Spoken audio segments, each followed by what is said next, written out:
할렐루야, 찾아가는 설교 오해선 목사입니다. 오늘 우리를 찾아오신 하나님의 말씀은 사도행전 1장 5절 말씀입니다. 요한은 물로 세례를 베풀었으나 너희는 몇 날이 못되어 성령으로 세례를 받으리라 하셨느니라. 아멘. 하나님의 말씀이었습니다. 자, 오늘 말씀에는 물 세례와 성령 세례가 대비되어 나옵니다. 그렇다면 물 세례와 성령 세례의 차이점은 무엇인가? 또한 성령 충만과의 관계는 어떻게 되는가? 자, 5절을 보면 요한은 물로 세례를 베풀었으나 너희는 몇 날이 못되어 성령으로 세례를 받으리라. 자, 물 세례라고 하는 것은 내가 하나님 앞에 죄인임을 깨닫습니다. 그러니까 죄에 대해서 자각하는 것을 말합니다. 자, 성경은 세례 요한에 대해서 이렇게 말하고 있죠. 세례 요한이 이르러 광야에서 죄 사함을 받게 하는 회개의 세례를 전파하니 온 유대 지방과 예루살렘 사람이 다 나아가 자기 죄를 자복하고 요단강에서 그에게 세례를 받더라. 죄를 깨닫게 하는 회개의 세례, 이것이 바로 물 세례입니다. 여러분들 모두가 자기 자신이 죄인임을 인정하고 계시죠? 여기서의 죄란 단순히 남의 것을 훔쳤다거나 사기를 쳤다거나 나쁜 짓을 하는 것, 그런 것을 말하는 것이 아니라, 물론 그것도 죄이지만 더 근본적으로는 무엇을 말하는 것이냐? 하나님을 믿지 않는 것, 그것이 가장 큰 죄이고, 또한 믿음에도 불구하고 하나님의 뜻대로 살지 못한 것, 이것이 바로 죄입니다. 그래서 이러한 죄가 자기 마음속에서 깊이 깨달아진다면 이것은 바로 물 세례를 받았다는 증거입니다. 자, 여기까지는 좋은데, 그런데 문제는 그 다음이에요. 여러분들 죄를 깨달았다고 해서 그 죄를 내가 이기면서 사느냐?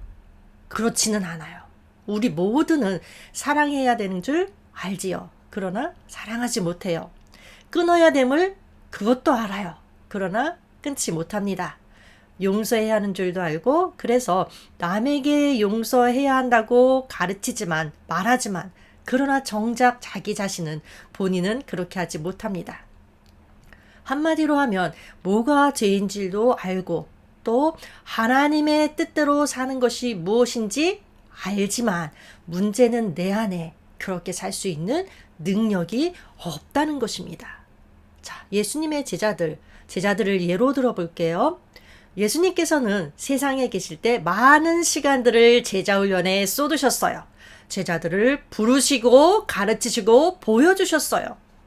또 때로는 제자들만 이렇게 따로 보내서 예수님의 이름으로 전도하고 귀신 쫓고 병 고치는 것을 실습시켰습니다. 제자들 편에서 보면 어떻습니까? 제자들은 들었고 보았고 경험했습니다.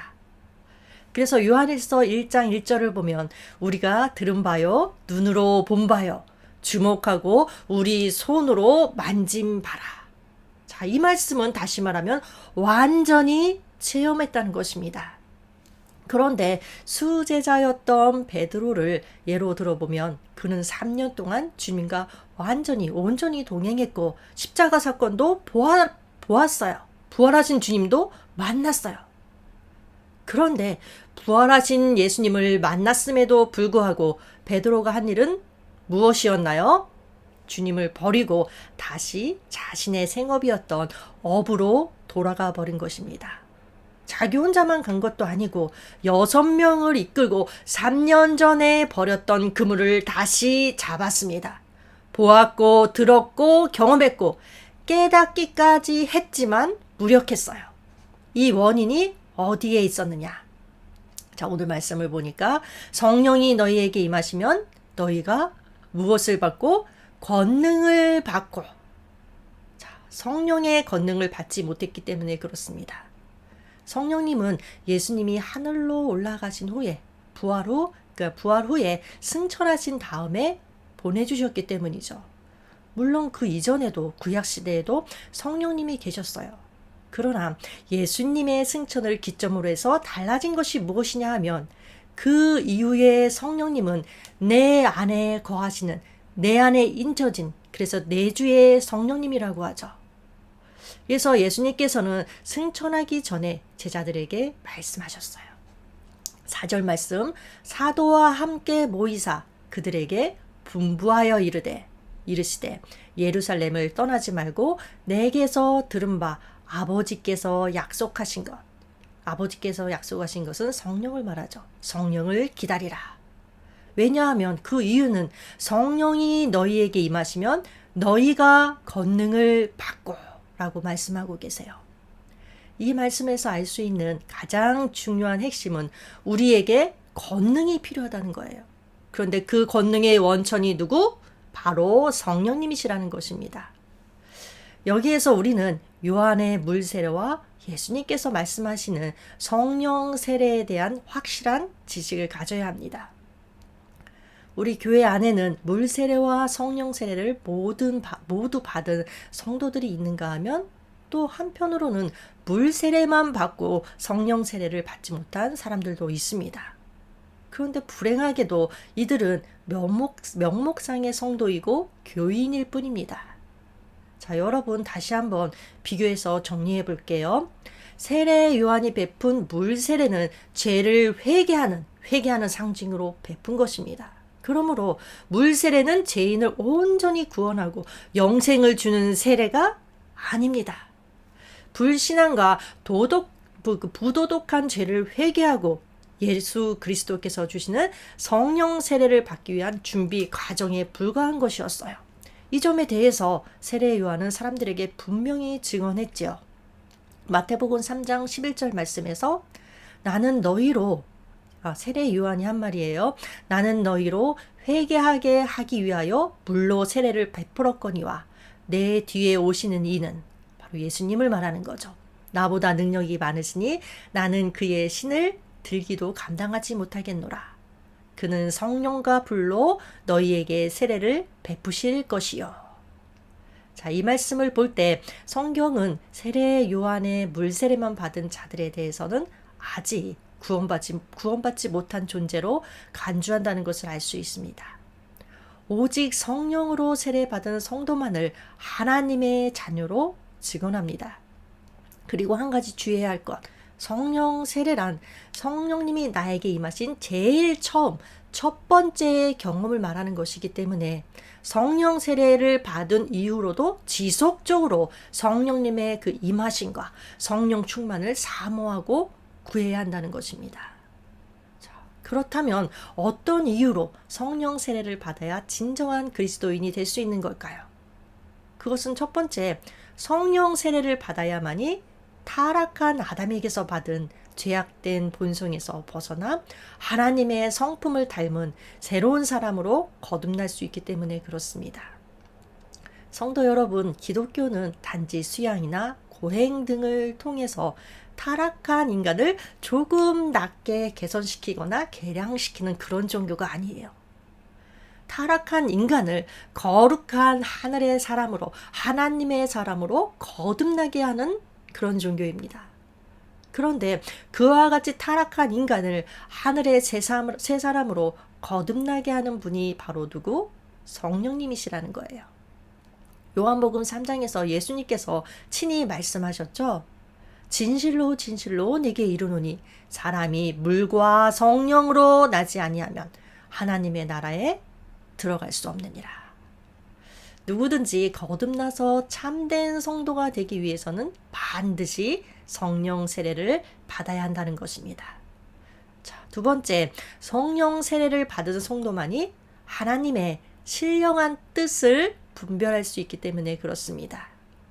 자, 성령 세례를 받아야만이, 그러니까 성령 세례를 받는다는 것은 성령님이 내 안에 내주하신다는 의미죠.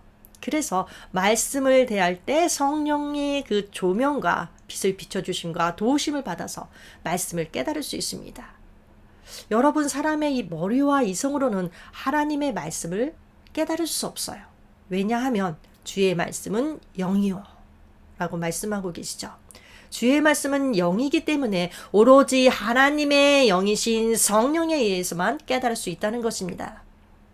깨닫는다는 것은 그 말씀의 중심에 있는 예수님, 그 예수님을 나의 구주로 그리고 하나님의 아들로 믿을 수 있다는 것입니다. 자, 세 번째, 성령 세례를 통해서만 그리스도와 예수님과 연합될 수 있기 때문에 그렇습니다. 여러분들 세례의 그 중요한 본질의 하나는 그리스도와의 연합입니다. 물론 이때의 세례는 물 세례가 아니라 성령 세례예요. 자, 여러분들 그리스도인이란 어떤 존재인가요? 그리스도와 연합된 자입니다. 하나된 자입니다. 그리스도와 연합되어서 죄에 대해서 그리스도와 함께 죽고 하나님께 대해서는 그리스도와 함께 다시 산 자, 그 자가 바로 그리스도인입니다. 그러므로 성령 세례를 받은 자만이 참된 그리스도인이요 성도입니다. 여러분, 성령 세례는 어떤 이들이 주장하듯이 특별한 은사를 받는 일이 아닙니다. 물론 이 성령 세례에 대해서 개인적인 특별한 체험을 경험한 성도도 물론 있습니다. 그러나 또 한편 자기도 모르게 받은 성도도 있습니다. 그런데 어느 경우이든지 중요한 것은 현재 나의 영혼 속에 그리스도의 영이 성령님이 계시냐. 자, 여러분들 어떻습니까? 여러분의 영혼 속에 그리스도의 영, 즉 성령이 계십니까? 그렇다면 여러분은 성령 세례를 받은 복된, 아주 복된 성도들입니다. 하지만 아직 그리스도의 영이 자신의 영혼 속에 있지 않다면 하나님께 성령 세례의 은총을 주십사 하고 간구해야 할 것입니다. 성령 세례는 받아도 그만, 안 받아도 그만인 것이 아니에요. 우리의 구원과 직결된 가장 중요한 일입니다. 물론 여러분들 진정으로 예수를 믿고 하나님의 말씀에 순종하는 사람들 다 성령 세례를 받은 사람들입니다. 왜냐하면 예수를 믿고 하나님의 말씀에 순종하는 것도 사람의 의지로 되는 것이 아니라 성령의 역사이기 때문에 그렇습니다. 그런데 아직 내가 성령 세례를 받지 못한 것 같다. 그러면 어떻게 해야 할까요? 자, 오늘 예수님은 말씀하세요. 4절, 예루살렘을 떠나지 말고 내게 들은 바 아버지의 약속하신 것을 기다리라. 그러면 5절, 성령으로 세례를 받으리라. 자, 성령 세례를 받기 위해서, 성령님이 임하기 위해서는 첫 번째 기다려야 합니다. 주님은 자신이 승천하고 난 다음에 제자들이 해야 할 구체적인 지침을 주시지 않았어요. 단지 아버지의 약속하신 성령님을 기다리라고만 하셨습니다. 자, 이때까지만 해도 성령이 뭔지도 잘 모르는 제자들. 그래서 이들이 예루살렘에 돌아와서 한 일은 일단 기다리는 것이었습니다. 우리 예수 믿는 사람들의 삶 어떻습니까? 어찌 보면 다 기다림의 연속 아닐까요? 위에서 오는 능력으로 내가 입혀질 때까지 기다려야 합니다. 능력이 필요할 때 성령님의 권능을 기다려야 합니다. 내가 다시 일어서야 할 때 재충전해 주시는 힘을 기다려야 합니다. 내 삶의 목적이 흔들릴 때 하나님께서 주시는 삶의 목적을 재확인하기 위해서 기다려야 합니다. 여러분들 또한 가야 할 길 내가 모를 때 하나님의 인도하심도 기다려야 합니다. 하다못해 내가 기도할 때도 어떻습니까? 기다리는 것이 중요하지 않은가요? 하나님의 음성이 들릴 때까지, 하나님의 뜻이 분별될 때까지 기다려야 하는 것입니다. 예수님의 제자들 역시 주님의 그 승천 이후에 함께 모여서 성령님을 기다렸어요. 그랬더니 열흘 만에 성령님의 강림이 있었습니다. 여기서 우리가 무엇을 깨달을 수 있을까요? 우리가 하나님의 사역을 한다고 할 때 하기 전에 제일 먼저 해야 할 일, 성령님의 임하심을 기다려야 한다는 것입니다. 하나님과의 만남을 기다리는 것입니다. 그리스도인이란 어떤 존재입니까?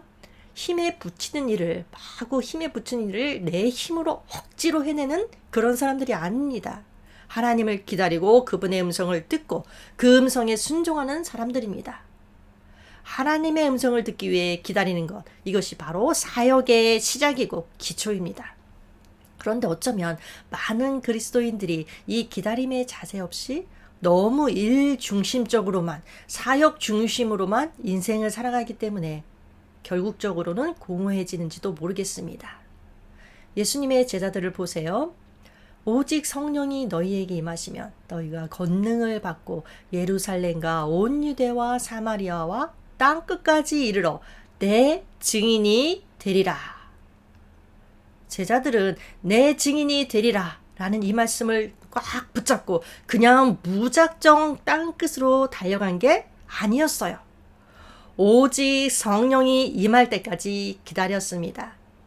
그런데 여러분들 그냥 막연하게 가만히 있으면서 기다리기만 한 것이 아니었죠. 사도행전 1장 14절을 보면 제자들이 어떻게 기다렸느냐. 여자들과 예수의 모친 마리아와 예수의 아우들로 더불어 마음을 같이 하여 전혀 기도에 힘쓰니라. 기다리면서 오로지 기도에 힘썼다고 합니다. 그렇죠. 그냥 기다린다고 되는 것이 아니라 기도하면서 기다려야 합니다. 그러면 기도하면 너희가 악할지라도 좋은 것을 자식에게 줄 줄 알거든. 하물며 너희 천부께서 아버지 하나님께서 구하는 자에게 성령을 주시지 않겠느냐 약속해 주셨어요. 그래서 우리는 기도의 자리를 떠나면 안 됩니다. 기도의 자리에 나가지 않는 사람은 어떤 사람이냐? 성령님의 임하심을 포기한 사람입니다. 그러면 여러분, 성령님이 임하시면 어떻게 되는가? 자, 8절 말씀. 오직 성령이 너희에게 임하시면 너희가 무엇을 받고? 권능을 받고 예루살렘과 온 유대와 사마리아와 땅끝까지 이르러 내 증인, 예수님의 증인이 되리라. 자, 이 말씀은 예수님이 승천하시기 바로 직전에 이제 제자들에게 주신 말씀이에요. 이 말씀을 하시고 제자들과 사람들이 보는 앞에서 그대로 하늘로 올라가셨습니다. 자, 이 말씀에서 알 수 있는 것처럼 성령님이 임하시면 첫 번째 권능을 받습니다. 내 힘으로는 할 수 없는데 성령님의 능력으로 할 수 있는 힘이 생기게 된다는 것입니다. 예를 들면 사랑할 수 있는 힘도 생깁니다. 용서할 수 있는 넉넉함도 생깁니다. 불안하고 초조한데 담대해집니다. 그리고 이 유혹이 많은 세상 가운데 살아가면서 죄의 세력을 이길 수 있는 힘이 생깁니다.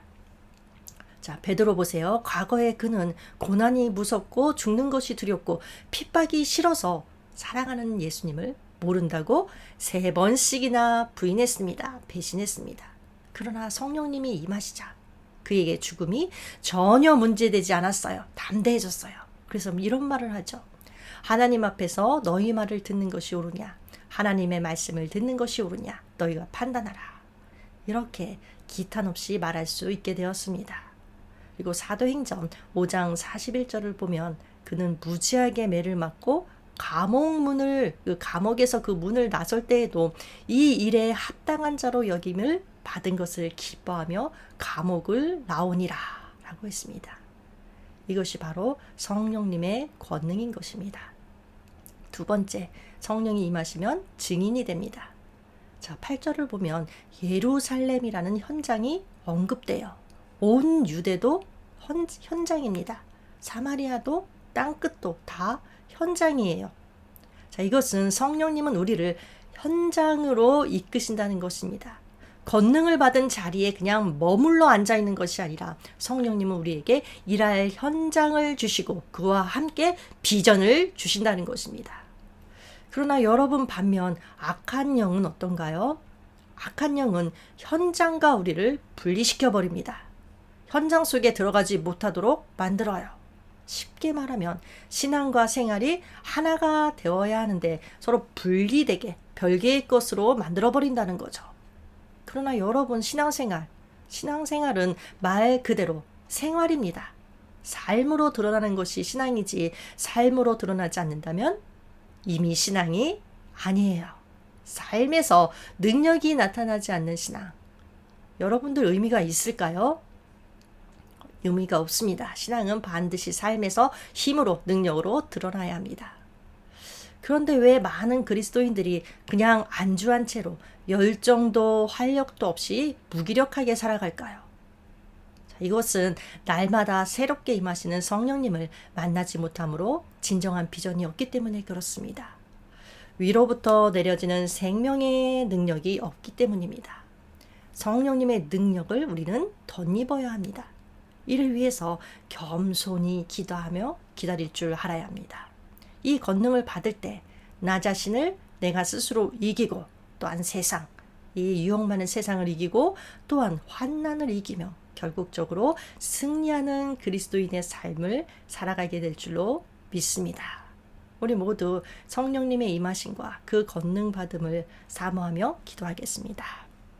하나님 아버지, 성령 세례를 받고 구원받은 자로서 날마다 새롭게 임하시는 성령님의 충만함을 더디게 하여 주시옵소서. 그리하여 내가 세상을 이기었노라 말씀하신 예수님처럼 저희들도 이 세상을 본받지 않고 세상을 이기며 살아갈 수 있도록 주님 도와주시고 인도하여 주시옵소서. 예수님의 이름으로 기도합니다. 아멘.